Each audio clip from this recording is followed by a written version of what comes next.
Thank you Moft for sponsoring today's video. For some reason, I've always loved building setups. Like the whole reason I started this content creation journey is because of one particular setup, and ever since we've been building setups after setups after setups, and the comments are just wild. But there's one particular setup I've been struggling to build, and that's because I wanted to build something completely different. You see, about like 6 months ago, I finally got around painting this awful wall. It once had an iPad setup, but I completely scratched that. And then about 4 months ago, I got our Husky drawer delivered. That thing weighs about 400 pounds and I had to deal with it by myself. It was a complete struggle. And then just recently, like literally 12 hours after I came back from London, my little tiny genius brain had a great idea on the plate that consisted on finally getting around this setup. So this is how my Sunday went, and then my Monday, and then my Tuesday. Honestly, it was quite a pain to build this setup. Building a setup is honestly the hardest of things to make for the channel. It's a lot of planning, money to spend, it's time consuming, stressful, but I usually get around it pretty well. The first hurdle I ran into was, of course, installing these cool pegboards I got from Amazon, and it's not because they were too big or too heavy. No, it's because they were made out of metal. Actually, a lot of the things I got for this wall are made out of metal, including this tool rack I got on Amazon. I spent like a quick 10 minutes trying to assemble this, and well worth it because I knew it was going to look good. The same pegboard brand also sells a kit, by the way, a kit that includes really cool accessories like, for example, shelves, hooks, baskets, and whatnot. I then unboxed some other cool things like a battery charger and a wall outlet, but here's where I screwed myself over. Get it? Screwed because of the screws and then the standoff so I can get a nice gap between the wall and the board. Anyways, whatever. Aha, so I found a solution after spending an hour at the store. Now you guys are probably wondering, what the hell is this? This is a pipe that I'm going to be using to cover that gap on the screws because it's not really nice. Like if I show you guys, these screws that I bought because I didn't even buy enough of the ones on Amazon, boom, there's a gap, ugly gap. We're going to use this pipe, put it there, cut it, spray paint it before that happens. And yeah, and that's going to look a lot better. The gap behind the pegboard is going to be... This actually never happened. I ended up using the tube for something else. Yeah, there you go. Me. And that's mainly because the gap was already covered by the thickness of the pegboard's lip, and that wasn't my only issue that became a non-issue. First of all, when I actually drilled all the holes to install this to the wall, it was crooked and my screws didn't fit, which means that I had to drill on metal to make the holes even bigger. Yesterday I put the pegboard up and I realized it was crooked, so I just had to re-drill holes again. I'm sort of trying to hide them, but oh my god, yeah, when you put these up, just make sure it's like straight. Anyways, our luck was changing and I was making sure things were making sense, especially the height of the pegboards, and for once I actually nailed the second one. By the way, I still have a tiny little gap between the screws and the standoffs, but cutting such a tiny piece of tube is just not that worth it. Look, I proceeded to mount the tool rack. Again, I actually completely nailed it, and I was honestly really happy with the way things were looking. I then took all the really cool small accessories that came in the pegboard kit, spent like an hour trying to figure out the layout of the first board, and we came to the conclusion that we needed to cut some metal sheets, so I went to the store again.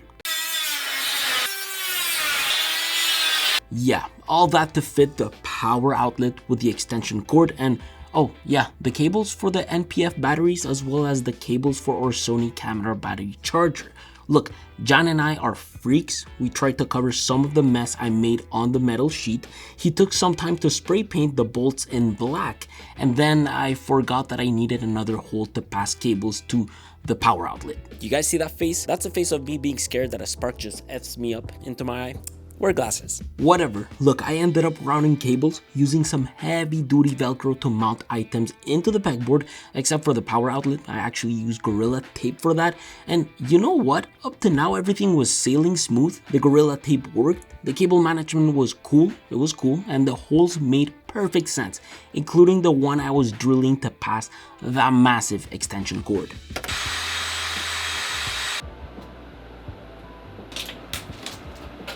This doesn't break, huh? No, that's efficient. Perfect. So yeah, we fished it so we could install the board and have some clean cable management. I decorated the whole thing like we planned with the buckets, the hook, the shelf and whatnot. Also, I cleaned the walls because they were filthy with dust, and we ended up planning the second pegboard. I'll give it to Jan. He did have the amazing idea of installing Orgodok's light bar on the wall. I, on the other hand, I was actually tired, especially after mounting the second board.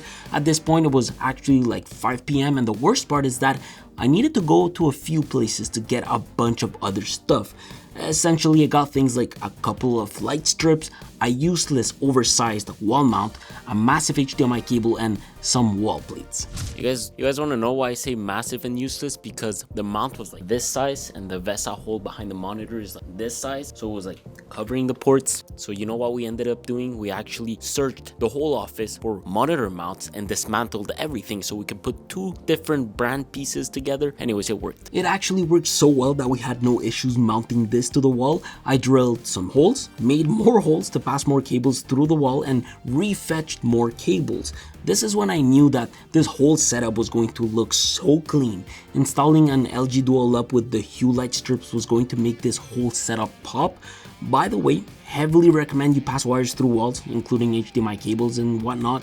It makes such a massive difference. Look, at this point, I was getting tired, so I quickly installed the light strip on the Husky, legit glued the power bar to the back of it, and connected literally everything. And the power bar actually fell. More on that later. At this point, things were looking good. I was organizing the setup, putting batteries in place, unboxing the only mat that was going to live on this table, the goodies that came with it, and of course, proper freaking wireless speakers. Soundcore, if you are watching this, you've made insane speakers for the money. Look, I actually spent all night working on the rest and preparing it for the reveal.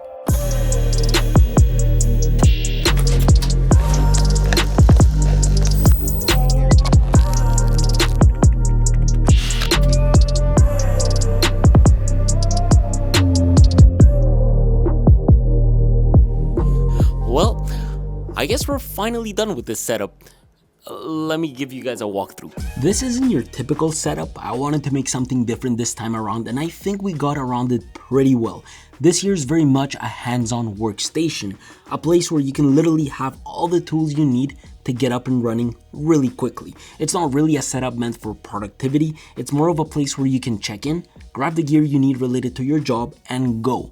Although I must admit, with a soldering machine, a cool keyboard kit at hand, and some nice boards, this can become a place for you to play with electronics, which is one of the reasons I kept the desk super minimal and clean. First of all, my laptop rests on this Moft Smart Desk Mat, which is very modular and gets to be taken around the office. Usually it's literally a place where our Apple products come to life. It's nice knowing I can put the MacBook aside, fold this like an origami, and mount an iPad with its pen, use their MagSafe charger to charge a phone, and even add sticky notes. It's also awesome that their kit includes these magnetic cable organizers. I'm able to still secure this thick HDMI cable for whenever the laptop is not here. You can also buy their Apple Watch holder online in case you are rocking one. Like, the whole mat acts as a modular station that really allows you to keep most of your desk setup tidy and organized, to the point that you can use their book holders for the simplest of things like the manual of your Lego figure, and even something as simple as, I don't know, reading a book on, say, a sofa. Like, as a whole, this mat allows you to take all of your stuff and organize it super neatly, which is something we really wanted on this desk. You can also take more complex routes and use it as a workstation with the iPad and have more screen real estate available to you thanks to Sidecar. One thing I did though is that I automated the lights on this setup thanks to their NFC tags, so literally all I have to do is tap here and then things turn on. This whole thing is what really allows me to keep the overall table very minimal, just because this has so much to offer. Now, the HDMI cable attached to this actually connects to LG's Dual Up screen. I did a video about this monitor a while back, and believe it or not, till this day it's still being used. It's a fantastic piece of hardware, and Jan more than anyone loved having this on his setup. The resolution at 2880 is super good. The aspect ratio at 16:18 comes in super clutch, mainly as a second monitor, and for consuming vertical content it is great. Like, for coding it's actually really great, or for stacking multiple windows it can be super useful. This does come with the ergo stand my current 40-inch LG monitor is using, but because I wall mounted this to the wall, I really didn't need it. I mean, just look at it, it literally looks like it's floating. My only complaint would have to be the fact that the speakers on this suck, and it's why I wanted a minimal way of adding really good speakers to this workstation. And trust me, I did find a way. I actually added this $150 portable speaker to this setup. Soundcore recently have been kings with delivering the best bang for your buck, so what better way of saving money and space on my end by avoiding to have to buy a couple of desk shelf speakers. This here connects to my MacBook via Bluetooth, has insane, like literally insane spatial audio tuning, and it's freaking wireless, with of course certified high-res wireless audio.